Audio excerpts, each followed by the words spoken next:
चले जी, हैडा के किरदार के पार्ट 2 पे बात चल रही है। हैडा के पीछे हम बात कर रहे थे। आगे कहते हैं neither she wants to take any responsibility. वो कहती है कि जज ब्रेक, मैं नहीं चाहती कि मैं ऐसी जिम्मेदारियां उठाऊं, बच्चों के फीडर बनाऊं, बच्चों के पैम्पर चेंज करूं, बच्चों के कपड़े चेंज करूं, अब्बा जन ड्यूटी पे जाऊं, मैं बच्चे संभालूं। मैं ऐसी जिम्मेदारियां नहीं रख सकती हूँ। और ना ही वो चाहती थी कि ऐसी जिम्मेदारियां संभाले, और nor is she allowed by her bourgeois society to adopt a profession। और ये जो bourgeois society थी, यानी एक होती है अपर क्लास, एक होती है bourgeois क्लास। ये bourgeois क्लास जो होती है ना, ये वो क्लास है जिसको आप कह सकते हैं कि ये ना ज्यादा अमीर है ना ज्यादा गरीब है, तकरीबन ये बन जाते हैं मतवस्त तबके, बन जाते हैं मिडिल क्लास, बन जाती है ना बॉर्जियस क्लास। और ना ही वो बॉर्जियस क्लास उसे इजाजत दे रही थी कि वो कोई प्रोफेशन अडॉप्ट कर ले, कि वो कोई नौकरी कर ले। ये अंडरलाइन करें, क्योंकि वो हाँ जोजो जैसी औरत थी, वो कहती थी हाय बहू काम करने गई है, आए हाय नौकरी करेगी, अरे हस्बैंड कमाता है वो क्यों कमाएगी। ये बॉर्जुआ क्लास के आज भी लोग कहते हैं कि अब यहाँ पर मैं भी जॉब करती हूँ, मेरे हस्बैंड भी जॉब करते हैं, क्योंकि यहाँ पर कोई हमारे ऊपर बैठा नहीं होगा। इस इलाके में, इस मुल्क में हर कोई नौकरी करता है। तो हमारी कंट्री में अगर हम हो, मैं कहीं नौकरी करने जाऊं, तो दुनिया में 50 लोग तो यही पूछेंगे अल्लाह उनकी बहू नौकरी करने जाती है। तो अडॉप्ट प्रोफेशन जो होता है ना बॉर्जुआ क्लास का, बड़ा मसला बन जाता है। ये भी मसला बन गया था उनके लिए। So she become the victim of an extreme kind of perpetual boredom. ये हो गया था, विक्टिम बन गई थी, वो शिकार हो गई थी, बहुत शदीद किस्म की हमेशा रहने वाली बिजारगी का शिकार हो गई थी। चूल्हा फूंकना है घर में बस, और चलन जी चूल्हा फूंकने के लिए बर्था आ गई है, तो बस बैठ के क्या करने हैं, अपने नेल बनाने हैं, नेल पॉलिश करनी है। और वो बोर हो गई थी कि क्या करूं एक ही किस्म की जिंदगी गुजार के। कहीं नौकरी भी नहीं करने देते, कहीं काम भी नहीं करने देते, कहते हैं बच्चे पालो बच्चे पालो, और ये वो नहीं करना चाहती थी। लिहाजा वो क्या सोचती है, वो कहती है कि यही ओनली टैलेंट है क्या, she has the only talent of the boring herself to death. वो अपने ये पॉइंट जज ब्रेक को बताती है अपनी मुलाकात में कि मैं जज ब्रेक इतनी बेजार हो चुकी हूँ कि जैसे मौत ही अब मेरी बेजारी का हल है। मौत तक मैं बेजार हो चुकी हूँ अपने इस खानदान में रहने वाली इस शादी से, इस जिंदगी से। यानी 6 महीने में बोर हो गई थी वो। अंदाजा करिए, अगर ये 30 साल की है तो सिर्फ शादी को तो 6 महीने ही हुए ना, 6 महीने में वो, ये भी आपकी बड़ी अच्छी कोटेशन है, बोरिंग हरसेल्फ टिल डेथ, मौत की हद तक बेजार हो गई थी। वो कहती है मुझे कुछ नहीं नजर आ रहा टू क्लिंग, कौन सी चीज है जिसको जाके मैं चिमटू, कोई शोभा नहीं है। टू इन्वॉल्व हरसेल्फ, ऐसा कोई काम नहीं है जिसमें मैं अपने आप को मुलव्वस कर लूं। वो मुब्तला रहती है अ सेंस, एक ऐसी परेशानी में जिसमें नथिंगनेस पाई जाती है, कुछ भी नहीं है, पर्परलेसनेस है, बेमकसदियत है। अंडरलाइन करें, ये उसको बोरिंग टू डेथ था, कुछ नहीं करना है, कोई मकसद नहीं है जिंदगी का उसके लिए। लिहाजा इसी वक्त वो बड़ी क्या बन जाती है, इंक्विजिटिव बन जाती है।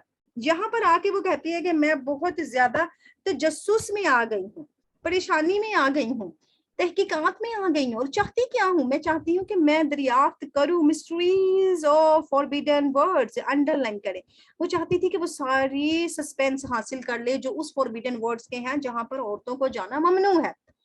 वो चाहती है कि वो पूछे ऑब्लीक क्वेश्चंस, ऐसे गंदे मंदे गैर मतवाजी किस्म के सवाल पूछे, लव बर्ग से सेटिस्फाई करे हर सेंसुअल डिजायर्स। ये सेंसुअल, इसकी वो हिस्स वाली डिजायर, सुनने की हिस्स, सूंघने की हिस्स, चखने की हिस्स, महसूस करने की हिस्स, यानी सेंसुअल की तरफ अगर चले जाते हैं, यहाँ पर बाज लोग इसे सेक्सुअल डिजायर्स भी कहते हैं, जिनसी ख्वाहिशात।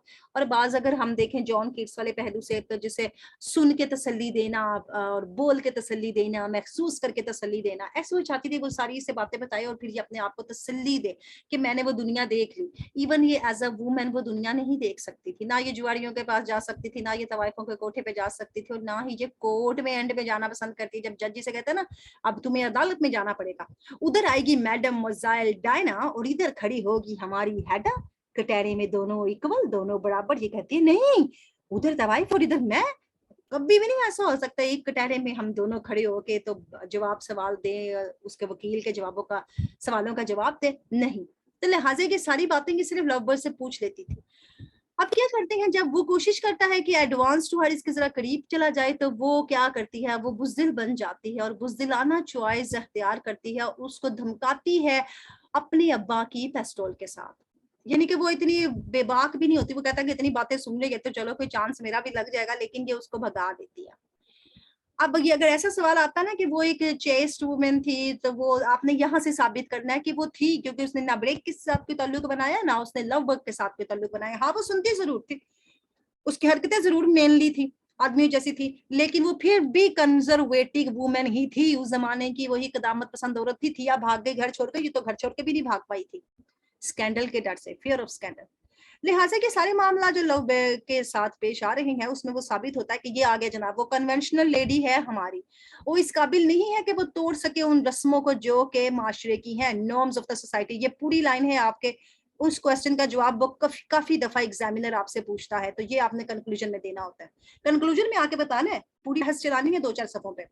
हेडा तोड़ देती है सारे के सारे ताल्लुक लव के साथ, और क्योंकि वो एक शराबी था और छोड़ देता है उसको मरने के लिए हिज ओन, उसके अपने आप।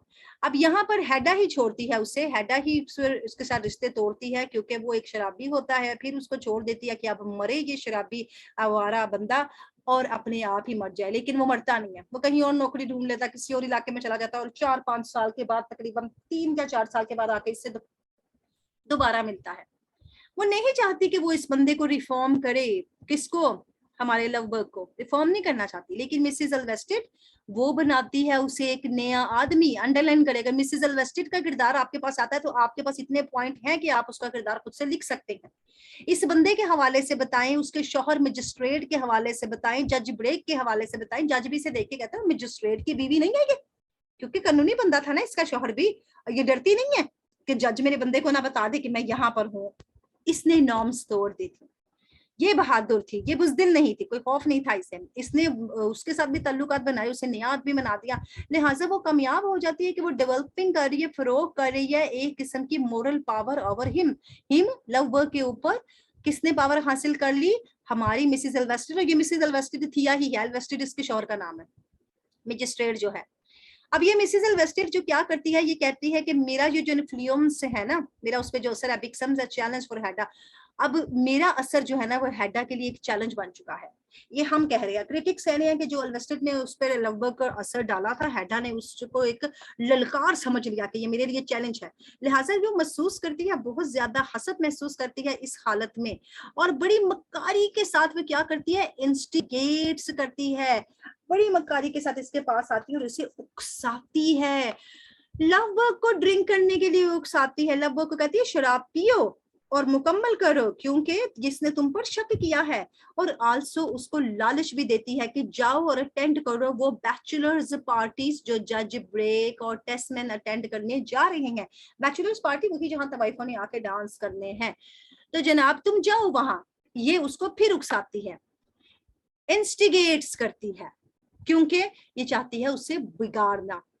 वो जानती है बहुत अच्छी तरह से कि अगर एक दफा लव बर्ग ने शराब पी ली और वो पार्टी में चला गया तो वो डेफिनेटली लूज करेगा अपना सेल्फ रिस्ट्रेंट, अपने आप पर काबू पाना वो खो देगा। जानती थी उसकी नेचर को। ये सेल्फ रिस्ट्रेंट के कितने क्वेश्चन आते हैं वेटिंग फॉर गॉडो के हिसाब से आपने देखा, और आपने वो हार्ट ऑफ द डार्कनेस के हिसाब से भी देखा किसने किस पर कितना काबू पाया।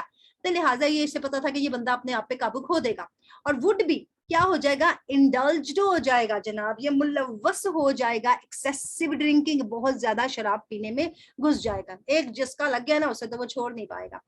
दिस इज हाउ, यही वो वजह थी she can destroy the influence of थिया, और इसी तरीके से वो चाहती थी तबाह कर देगी। थिया ने जो उसके ऊपर अपना असर डाला है ये उसको तबाह करेगी, किसके ऊपर, लव बर्ग के ऊपर। वो साबित कर देती है कि वो एक ग्रेट प्लानर है जनाब, और कामयाब हो चुकी है sending Lovborg in the party, the bachelor party. Bachelor party में लव बर्ग को सेंड करने में वो बड़ी कामयाब हो गई है, ये साबित कर देती है।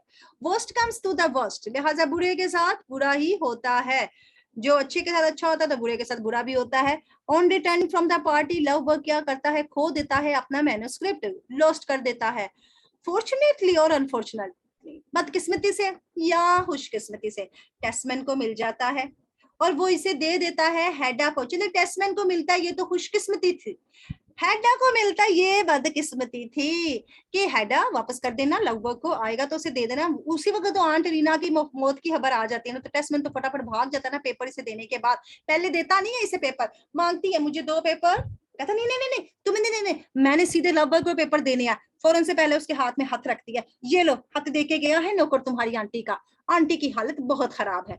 आंटी हालांकि वफात पा चुकी हुई, लेकिन ये भी पॉइंट राइटर का होता है कि जब किसी को मौत की खबर देनी है ना, तो उसे डायरेक्ट खबर नहीं मौत की पहुंचा देते, उसे पहुंचाते हैं कि बड़ी तबीयत खराब है जनाब, फौरन से पहले आ जाओ बीमार से मिलने के लिए। ये भी बड़ा पॉइंट होता है राइटर का बताने का। तो वो भागता है, और उस चक्कर में वो जो हाथ है ना, वो वहां पर टेबल पे रख देता है।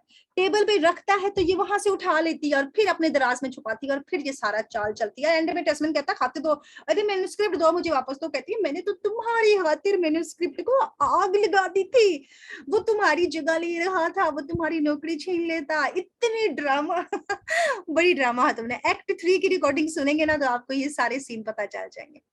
लिहाजा जनाब, but in fit of jealousy, उसे गशी के दौरे पड़ते हैं। ये गशी के दौरे होते हैं, इसे जेलसी के दौरे पड़ते हैं। हेडा जला देती है मैंने सिर्फ जब उसे दौरा पड़ता है, किसका, हसद का दौरा पड़ता है। ये डायलॉग बहुत प्यारे का, I am burning your child Thea, the child Eilert Lovborg gave you, मैं तुम्हारा बच्चा जला रही हूँ, बच्चा जला रही हूँ।